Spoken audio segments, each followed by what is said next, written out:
Hello, and welcome to the Science Fiction and Fantasy Marketing Podcast, the show where we help you establish your author brand, increase the size of your audience, and sell more books.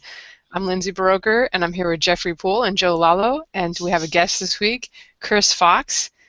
I'm also broadcasting from my parents' house in Seattle this week, and there's parakeets out in the living room that just started talking when I started talking, so I'm hoping they're far enough away that you guys aren't getting too much of that, but let me give Chris's intro, and then we'll get him talking so you don't have to listen to my birds.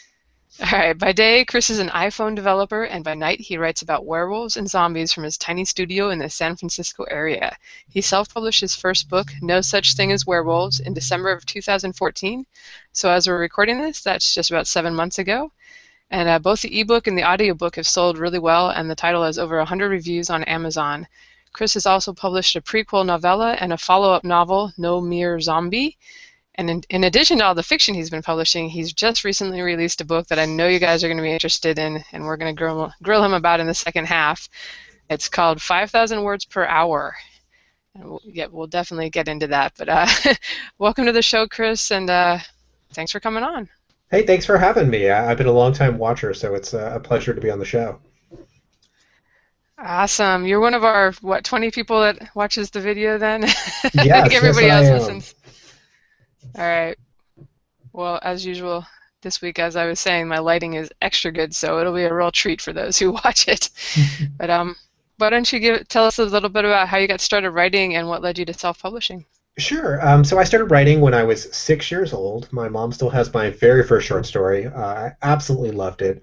And as I got older, I kept writing and got into pen and paper role-playing games. So when I wasn't writing, I was running adventures in Dungeons and Dragons or similar games for my friends. And that continued up to high school when I got my first short story published, which was, ironically, about werewolves. From there, I kept writing and publishing both fiction and nonfiction. So I did a lot of newspaper and magazine articles and a bunch of short stories. But by the time 2004 rolled around, I realized, you know what, there's not really any money in this. So I had to get a real job.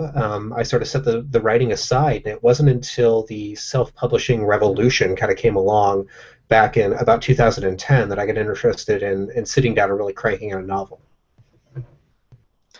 All right. And why don't you tell us a little bit about your novels? Are they kind of dystopian or urban fantasy? What would you call them? They're more science fiction, which surprises a lot of people when they hear about werewolves, because obviously most werewolves are fantasy. I wanted to take a different bent on the whole genre, so I injected a lot of science so I could explain how and why werewolves might exist. So I spent probably, I don't know, 12 months or so researching things like genetics and helioseismology, anthropology, to figure out how a werewolf might be able to change, why silver would kill them, why moonlight would work. And I worked with a couple of scientist friends to flesh that out. And when I had something that I thought kind of would hold water, that was the backdrop on how werewolves could exist. I took that and I ran with it. Awesome. That definitely sounds like a little bit different take than the usual magic explanations. Yeah, I do love fantasy, but I think it's been not done to death necessarily, but there's been a lot of werewolf books in the last 10 years, and I thought there was room for something a little different. And I also kind of used it as a vehicle to explore a personal passion of mine. I'm a big amateur Egyptologist. I love the idea of ancient vanished cultures. And I've kind of grafted onto the idea that all of our mythology has to come from somewhere. And there's enough sort of unexplained phenomena in history that I felt like I could work with that. So, for example, everybody's familiar with the Sphinx in Egypt. We are told, if you look at modern history books, that it was built by the Egyptians in about 2600 BC by a guy named Pharaoh Khafre. But the thing is, he never claimed credit for that. And if you look at the Sphinx, it's undergone thousands of years of water erosion, which suggests that it had to be old enough to be in Egypt at a time when there was more rain, which would put it at 5,000 to 7,000 years older than we think it is. So that kind of got me off and running. I decided maybe there was an ancient culture older than anything that we're aware of, and I worked that in. So the reason why we have all this mythology about werewolves is that this ancient culture used genetic and engineering to create them, and now that culture is returning. Definitely sounds cool. I'm not usually a werewolves and vampires kind of person, but that angle would definitely interest me. So I'll have to check out your first book. Cool. Well, why don't you tell us, you just kind of came on the scene and sold quite a few books right away. Could you tell us a little bit about how you chose your cover art and kind of what your launch strategy was? Sure. I come from the startup world. So my day job, I'm an iPhone developer. And in the startup world, you really have to bootstrap yourself and have a marketing strategy. So I took a lot of the things that I knew from that when I was crafting my launch strategy. The first thing that I did is I found the best artist that I possibly could find. So I spent probably 8 or 9 hours scouring DeviantArt until I found somebody who I thought could make the perfect werewolf. Approached the guy. He lived in Germany. Had him make the cover art, and then I found somebody else to do the typography. So I got what I felt like was a really stunning cover that would be very eye-catching. And then I went through the rest of what I call the passive marketing steps, which are the things that you're doing that most people don't think about that makes a product grab somebody. So when somebody comes to your Amazon page, assuming that that's the place that they're purchasing your book, you only have about 8 seconds before the human eye is going to slide off the page and they're going to leave. And you have to hit all the right check boxes during that time. That means that your title has to really get their attention. You have to have a good review rating because they are going to look at that. Your cover really has to draw them in. And if all those things are grabbing them, they'll read your blurb. And if your blurb is also great, then they're going to kind of proceed down the page and hopefully buy your book. All right, and I think it's worth pointing out that you mentioned that you got a different person to do your font work than the picture. I often see like really awesome people like on DeviantArt, and sometimes you hire somebody, but they have no experience with book design really, and they'll kind of be off on the font or the type, whatever they pick for that. And so that's definitely a good tip for people that find a good artist, but maybe not someone who's a book designer. Yeah, I'm sure there are people out there that can do both, but I have yet to meet one. All right, and I'm curious too, when you did your audiobook, I know you were on Simon Whistler's show a little while ago and we're talking about it, but it seems like you had a really good run there too. Any thoughts on how you released that and launched it? Yeah, I've had a little more time to learn about the success of it. And the number one thing that has really helped the book is that it's long. It's 14 hours, about 130,000 words. And so a lot of people, when they're buying an audiobook, because you're spending a credit to get it, you want to get a book that's longer. So you can get a book that's 7 hours or you can get a book that's 14 hours, but for you it's the same price. So a lot of people were willing to give my book a try as a result. And then it was that same passive marketing where I had the same great cover. I had what I felt like was a really engaging blurb. And so people were willing to listen to the sample. That's the next piece that is absolutely critical. You need to make sure that your narrator is great. And I was very fortunate in finding Ryan. He's, in my opinion, one of the finest narrators out there. And he was willing to do the book at a pretty good rate. So I did pay up front to have that done, which was a little bit less risk for him, but it's paid itself back in spades. All right, that sounds good. And did you find that you sell more audiobooks? This seems logical, but like when you do a promotion for your Kindle book, since they're linked on the book sales page, are people finding it that way, or do you think they actually browse on Audible and find it that way? The reverse is actually true. So when I get a spike in sales over at Audible, I'll see more people go and buy the ebook, but I don't see the same. So when I run a promotion and I sell a bunch of ebooks, I'll get a few more audiobook sales, but it's not quite the same ratio. What I found that Audible did, and I love them for this, is they'll slap an on sale tag on the book. They won't change the price, but they'll make people think that it's on sale. And then they'll email out a bunch of their users. So when that happens, I'll typically sell between 100 and 120 ebooks a day, and that lasts for a week. So they've done this about once a quarter for me, and it's just a tremendous way to move books. And when they do that, I sell probably 3 times as many ebooks on those same days. Sounds like a good deal. I'll hope Audible picks me up too. I just published a couple of audiobooks, so we'll see. Great. Yeah, I hope you enjoy similar success. All right, thanks. I'm going to hand you over to the guys now to ask a few questions. Go ahead, Joe. Yep. All right. So on the subject of audiobooks, just continuing from there, it looks like you released the audiobook just a few months after the novel. When you were planning the whole process, did you know you were going to be doing an audiobook roughly at the same time? I had no idea. So I stepped into this having not a clue what I was doing. I didn't start listening to even writing podcasts until probably a month before I published. But shortly after that, I heard about a book called Audiobooks for Indies that Simon Whistler was putting out. I spent probably 2 hours reading the book from cover to cover. He made the process sound really easy, so I just said, "What the heck? Let's give this a shot." And I listed my book on ACX. Yeah, my vector toward any new product for my books has always been when at least one fan asks for it, Hmm. and that's how I got into audiobooks also through ACX at the time, and I found that unlike you, I have not had a tremendous amount of success with the audiobooks. I'm still doing them, but let's just say that that one, the first fan who asked for that, probably cost me a fair amount of money. It took time to get make back. But yeah, so it's good to know that there can be success in audiobooks if you do it right. All right, so I see an upcoming title in your series is Vampires Don't Sparkle. First off, that's a fun little gauntlet to throw down. Was that just for fun, or do you have a beef with the Twilight books and those like them? I've read all the Twilight books, and I hate them less, I think, than most people do. So a lot of people enjoy bashing Stephanie Meyer, but I don't think her prose is all that bad. I really disliked the plot of her books because I feel like vampires should be scary, and obviously in her series they're not. So this is kind of throwing down the gauntlet, saying, "Hey, I'm taking a stab at reclaiming this genre. This is what vampires should be. They should be scary, supernatural predators." I tend to agree, and it's kind of amazing to me how quickly I guess Anne Rice probably started it, but how quickly things took a hard right, and they went to being from being like Nosferatu and like monstrous creatures to being, you know, Brad Pitt and Tom Cruise and whoever is in the Twilight movies.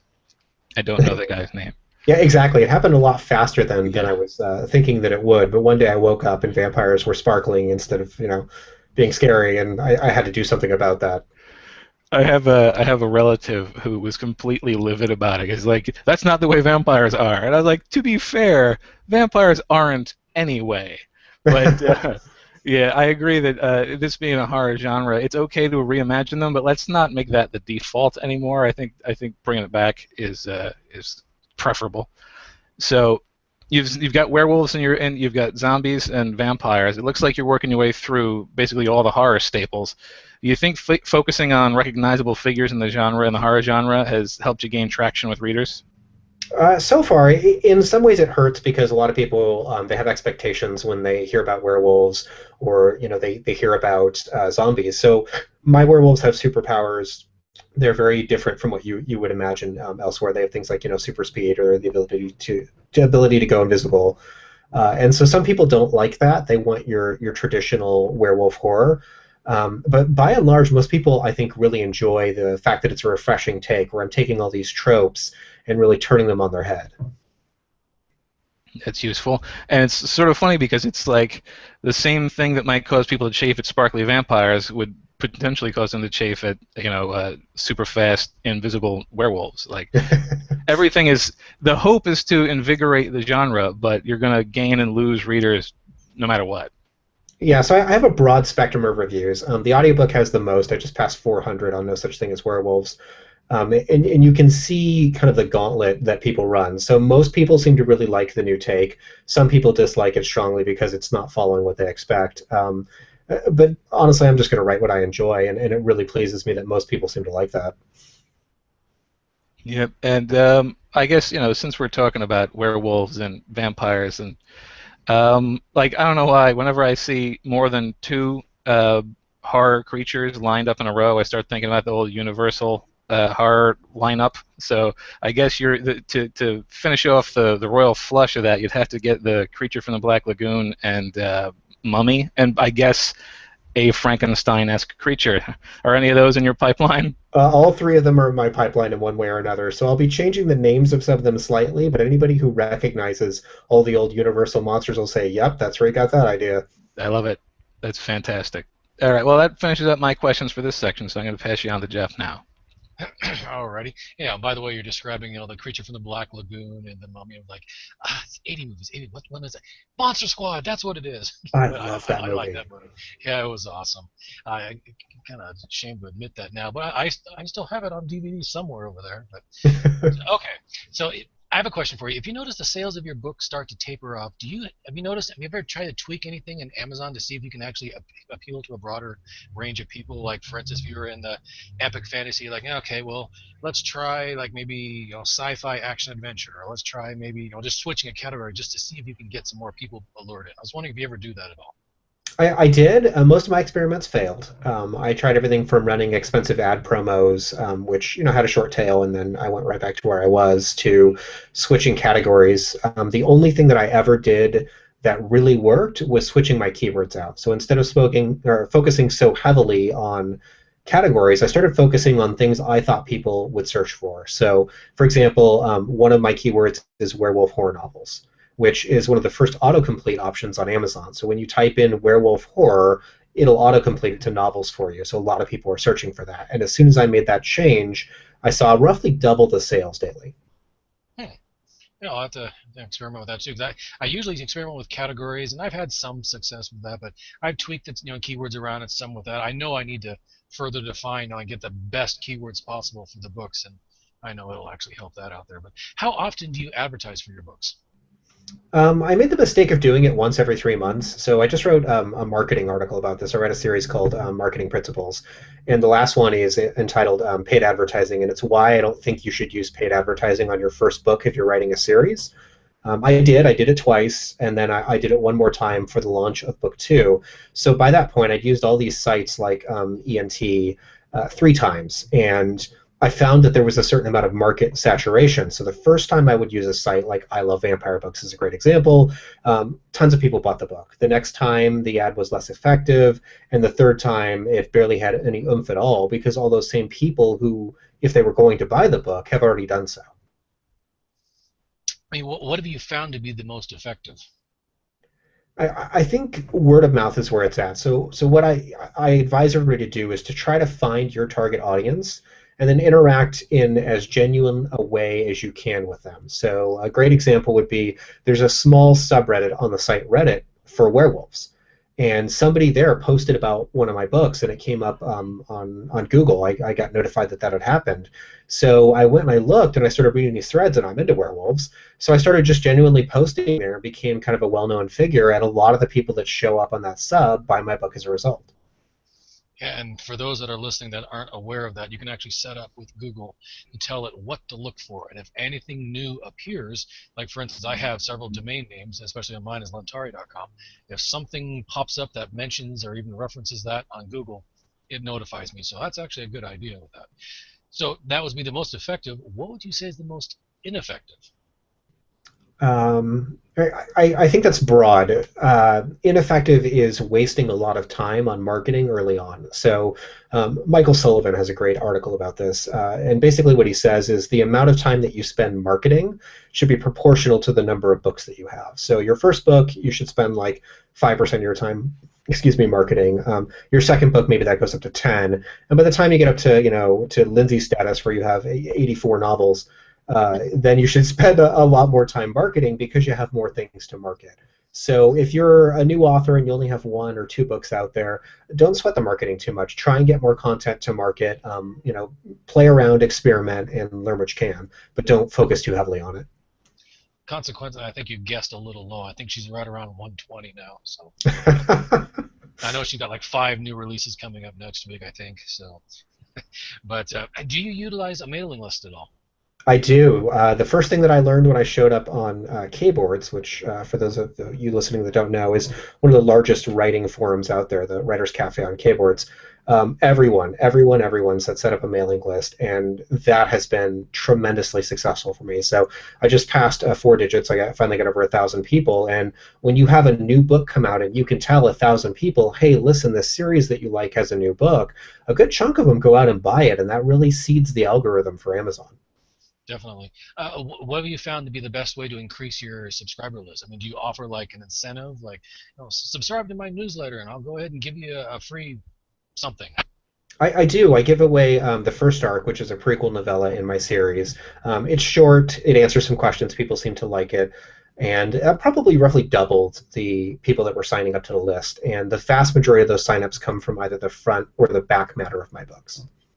Yeah, I've noticed the same thing. We had someone a while back that was saying, yeah, if you've got any short stories lying around, it's a great incentive for people to subscribe to your mailing list. And I was like, yeah, I've got one. I can give it a try. I mean, mine actually tripled. All of a sudden, I started getting people signing up Wow. left and right. I'm like, wow, I'll have to come up with another short story, see if I can entice a few more there. But okay, that's it for me on marketing. Let me pass you back over to Lindsay. She's got some questions for you regarding your 5,000 word novel. I'm sorry, I was working on novel 121 right there, but I wish I had that many. That'd be awesome. So, but anyway, maybe if I wrote 5,000 words an hour, I could be there, like, sometime by September or so. So I'm very curious about your book. I haven't picked it up yet. I'm going to have to give it a read because I want to see what's going on. But I would say, well, let me go ahead and ask you first. What's the premise of the 5,000 words per hour book, and how are you actually achieving that? So the premise is exactly what it sounds like. I got up to 5,000 words an hour, and it's how I would manage to achieve that, all the little tips and tricks that I picked up along the way.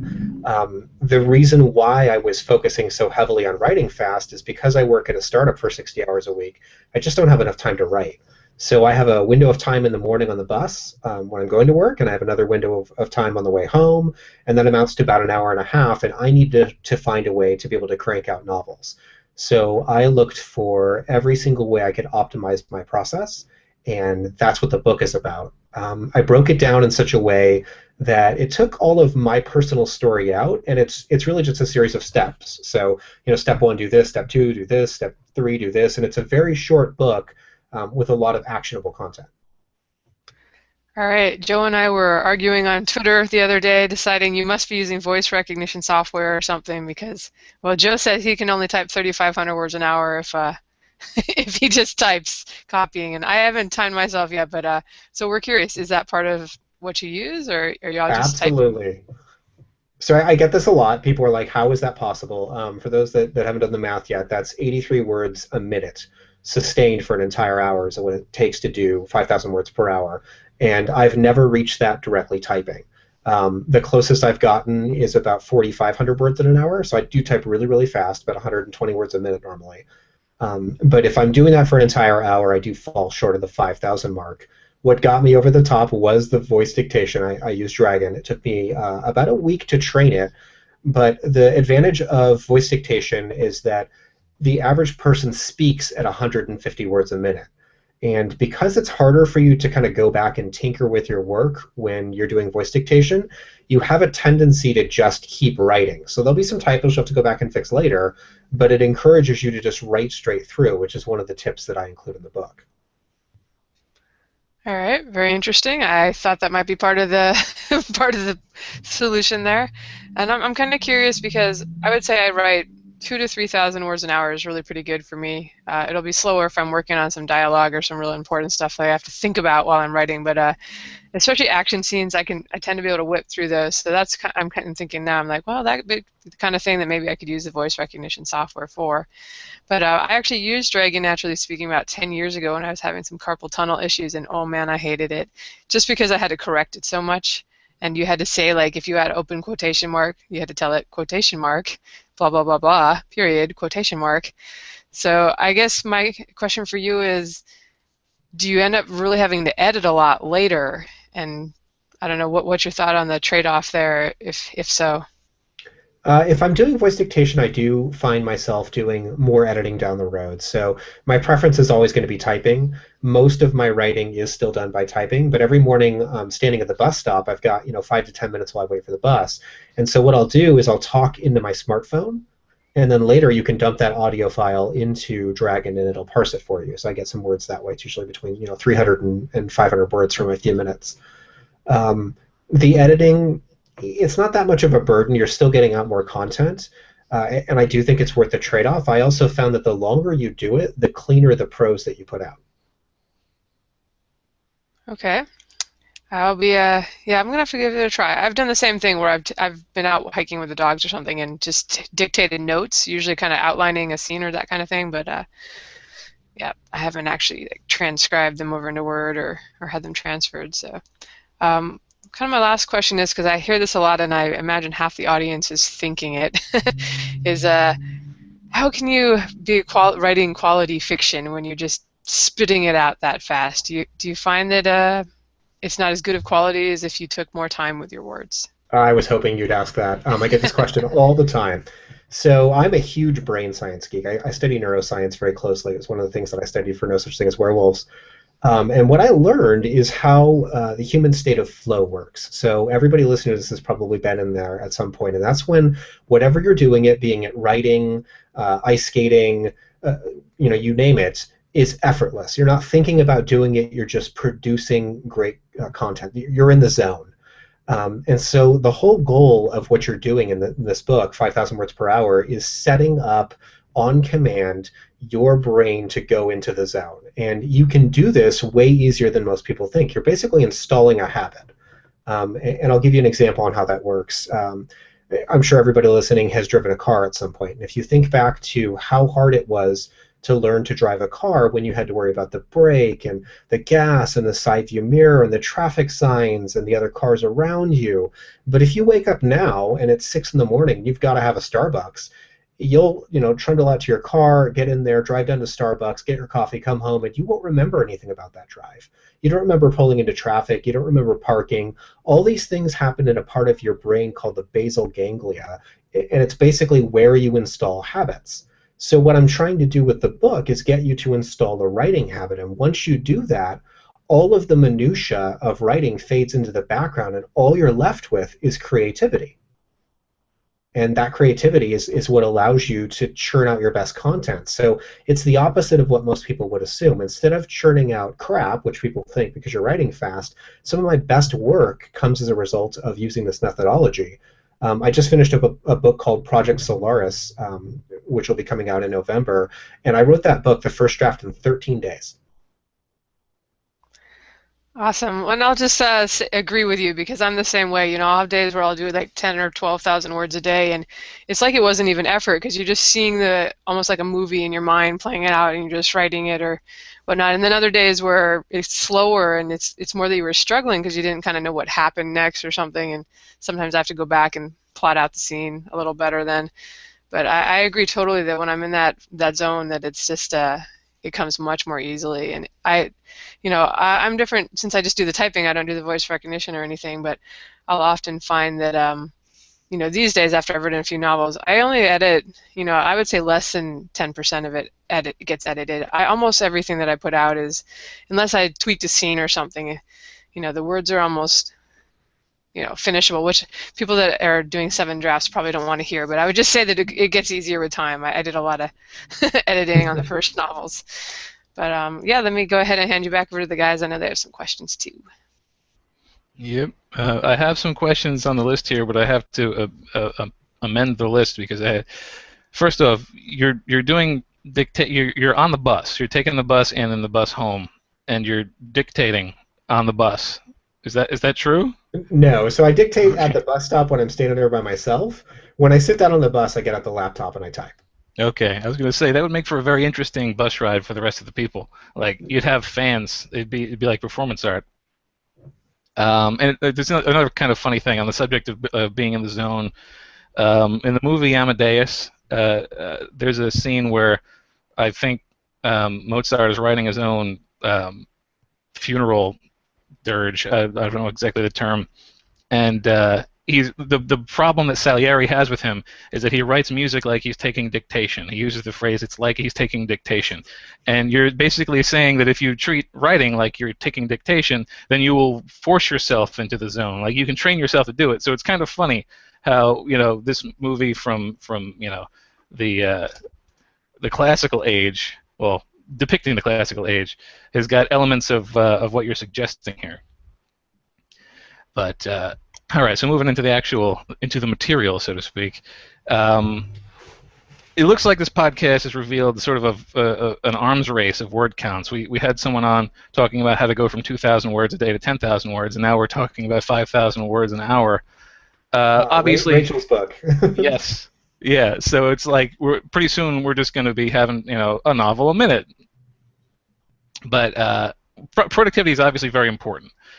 How early in a writer's career would you think that shooting for high word counts should become a focus? Or is it something you should work on right at the beginning, or is it something that you think you should spend some time developing your voice? And like you talk about doing 12 months of research, like do you think that like you should get your base down and then work on word count, or is word count something that should be in the beginning of your formula? I think you should write every day, but I don't think you should shoot for huge numbers until you're ready. So one of the things that the book explains, it starts with something called a micro sprint, which is just 5 minutes long. You spend 5 minutes writing as fast as you can. So the way you structure that is you get rid of all distractions to make sure that nothing's going to interrupt you. You know what it is you're going to write before you sit down to write it, and just write for 5 minutes without allowing yourself to go back and edit it. If as a new writer you do that once a day, every single day, you're training your brain to get into the habit of writing. So it's not so critical that you get these massive word counts every day, as long as you train your brain to be in the habit of writing in the same time at the same place every day. Right. That's sort of what I expected because I don't know if you tell a new writer, particularly someone who like nowadays, because we have the internet, text has become the focus of communication again for a lot of people. And there are people like probably my dad has not written more than a paragraph in 25 years because that's not how he communicates. So if you take somebody who's decided after who knows how long they're going to try to write a novel, and they tell them, okay, you're going to start off writing 5,000 words a day, I think you're going to scare them away. So it's good to know that like this is the sort of thing where you work your way up to it. And it's funny you mentioned micro sprints because my next question here is, do you think 5,000 words per hour or whatever arbitrarily high word count that someone can achieve, do you think it's a sustainable thing, or is it the sort of thing best suited to periodic sprints? Like, are you going to do 5,000 words an hour for 8 hours a day? The most I have ever managed is 4 total hours at that speed. So my record in a day is 23,000 words, and I didn't write for 3 days after that. A typical day for me is between 6,000 and 7,000 words. Okay, so that's funny because that sort of falls into line. I mean, it falls into line with an achievable goal that is recommended. Like again, that's in that 2,000 to 10,000 range. So basically, what's useful about your technique is you can still hit the recommended daily totals even if you only have an hour. Right. It's designed to be very efficient, but I think that so much of what makes our creative writing great comes from our subconscious, and you can only squeeze so much of that out a day. So it's not an infinitely scalable model. Yeah, yeah. You only have so much juice, so to speak. All right, yeah. So that covers my my question for this section. I'm going to hand you off to Jeff now. Alrighty, so I've got a question for you regarding your voice recognition program. As an IT tech, I've actually helped quite a few of my clients. We're trying to work on Dragon. I usually end up telling them the same thing every single time because they just assume right out of the box this is how the commercials make it look. You can just start typing and Dragon is just going to follow along like it's no big deal. And it does not work that way. And I try to tell them because my grandfather, he's a Southern boy, and so he was trying to use it because he's the world's lousiest typer, and he was trying to say just talk about normal things, and it came out with a Southern accent, and I'm pretty sure I saw Dragon put the 3 letters WTF question mark because I didn't know what the heck he was trying to say. So I was trying, and I usually try and tell him like you've got to do the training as much as possible. So for you to get at a level where you're doing as minimal amount as editing as possible with the Dragon, how long would you say you should conceivably train with Dragon? It took me a week of working every day to get to a point where I was comfortable, and then probably 3 more weeks to get really good at it, so a month investment. And I still have little tricks that I have to use. Things like fantasy character names are not something it's ever going to work with. So I have to switch character names out. Like one of my characters' name is Irakesh, and I'll switch it out for something like Jason or Bob that it will recognize, and then I just do a search and replace when I'm done. Yeah, I was kind of wondering about that too, because I've had people, tell me that they have some of those Kindles now, which I can actually audiobook it for you. We'll just read aloud in the computer voice what your book is, and it's always so funny to hear him hit some of my words where it's completely made up.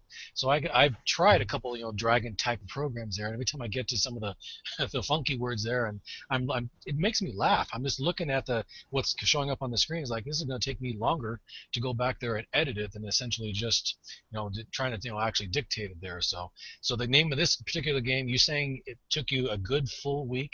I mean, out of curiosity, how many hours or hours? Well, possibly. How long would you train a day for a week? To try and get it right? Because I know the more training you do, the better you can get. About 30 to 40 minutes, and it was really a slog. It was not easy to do, but I had read from somebody else that had gotten it to work, and so I said to myself, I'm going to try to make this work. I'll give it a week. If it's terrible, I'll stop using it. And so that half hour to 40 minutes every day eventually got me there. But I got to be honest, I don't know that voice dictation is for everyone. A lot of people are just going to try it and not like it. And to those people, many of whom are still reading the book and using the app that I created to go with it, they're hitting 3,000 to 3,500 words an hour. And when they started, most of them were around 1,000 words an hour. So even if you're not hitting that 5,000 words, you're still going to see an improvement in your overall hourly word count. Right, yeah. They don't have to worry about trying to type out thoughts in their head, and they can just speak. As you're saying, you speak faster than most people. Well, most people can type. That it should increase your amount of words coming out just fine. Just that the name of the game of this one, especially with Dragon, because Dragon and I don't necessarily see eye to eye. So I usually exercise caution. Anybody that's listening and wants to use Dragon, train. Train. Those stupid looking paragraphs that makes you speak, just slowly and carefully enunciate so it can hear the way you talk, or else you're going to have hilarious results. Is my point on that one. But okay, moving on to the next question. What are some habits that you feel are detrimental to an author trying to write as many words as they can? What are some things that can slow them down, do you think? Self-editing while you're trying to write a scene. So if you spend time endlessly agonizing over a paragraph, going back and tweaking and fixing and looking for better prose, you're going to get to the end of a writing session and find out that you come out with very few words. If you allow yourself the freedom of just going through and writing, knowing you're going to have to go back and make some changes, you'll get much, much faster. And one of the ways that makes that okay for me in my own brain is that many of these scenes, when you're done writing the book, might be cut or truncated entirely. So every minute that you spend editing a paragraph in a chapter that you're ultimately going to get rid of is effectively wasted. Yeah, I couldn't agree more. There are times when I'm typing along there, all of a sudden I realize I need a new character name. It's like, yeah, X, and I'll come back to that knowing full well my spell check will eventually catch it. I'm like, oh, you're supposed to insert character name here. And I'll worry about that later and just keep moving on. That way you don't have to lose too much time trying to figure out what should I name this chapter? What should I name this character? Or so forth. So yeah, I couldn't agree more there. Well, that's pretty much it for my questions there. Let me pass you back over to Lindsay. All right. Well, it's good to hear all that, Chris, and thank you for answering our questions today. I did want to ask you, I forgot to mention or ask, when you were talking about your marketing articles that you've written, are those on your blog? I mean, I'd love to throw a link in the show notes to those. They are. I have a page called For Writers on my website. All right. Well, I'll definitely put a link to that, as well as the 5,000 words an hour book. Hopefully we'll generate a few sales for you, and I'll be checking that out myself to see what else you talk about besides the voice recognition software there. Awesome. Thanks for having me on. All right. Thank you. Do you have any parting advice for authors, or any thoughts on like what might be working well for selling books in the future? Just write every day and know that this is a long game. So no matter what your sales are right now, in 2 or 3 years when you've got a bigger backlist, you're going to look back at today and laugh at how far you've come. Yeah, definitely. And as you were saying with the marketing thing, it makes so much more difference if you have a good marketing campaign when you have a lot of books, as opposed to if you just have one. So it's totally worth it to wait. And I love your advice that you can only hit the lists really effectively that first time, and then after that you're kind of marketing, your ads going out to the people who already bought the book. So to wrap up, can you tell us where listeners can find you, and if there's anything you want to plug away? Sure. You can find me at chrisfoxwrites.com, and that's going to include all of my fiction and the nonfiction book we were just talking about, 5,000 words per minute. For those of per minute, per hour. Damn, Joe was right. Even I can't do that. For those that have Apple devices, I also created an iOS application to go with it that will run your writing sprints and track all your stats. Very cool. All right, cool. Is that something they can find in like the iTunes store, just under they can. 5,000 words? Or? It's a free download. Yeah, if you type in 5,000 words or 5,000 words per hour, you can find the app. All right. Well, I'll put the link to that in the notes too, and I guess that's about everything from us. So thanks for coming on today. Thanks for all right. Thanks for having me. All right. Bye-bye, everyone.